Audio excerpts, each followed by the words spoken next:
யார் உண்மையான மகாவீரர்கள்? ஓம் சாந்தி.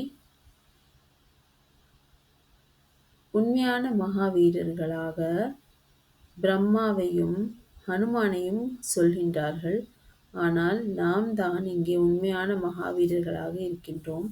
ஏனென்றால் 5 விகாரங்களின் மீதும் ராவணனின் மீதும் நாம் வெற்றி அடைகின்றோம். நாம் வில்லை உடைத்து மாயாவின் மீது வெற்றி அடையும் காரணத்தினால்தான் நாம் மகாவீரர்கள், உண்மையான மகாவீரர்கள் என்று சொல்லப்படுகின்றோம்.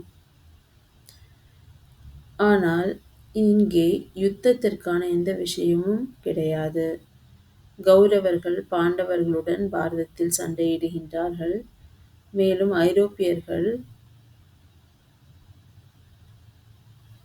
சண்டையிடுகின்றார்கள். அப்படி எதுவும் கிடையாது.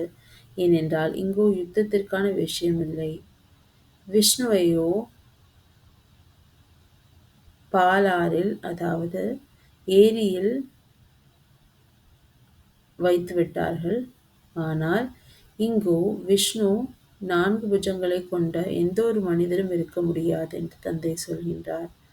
ஆகையால் நாம் இப்பொழுது உண்மையான மகாவீரர்களாக ஆகுவதற்காக நாம் மாயாவின் மீது வெற்றி அடைய வேண்டும். மாயாவின் மீதுதான் போர் நடக்கின்றது.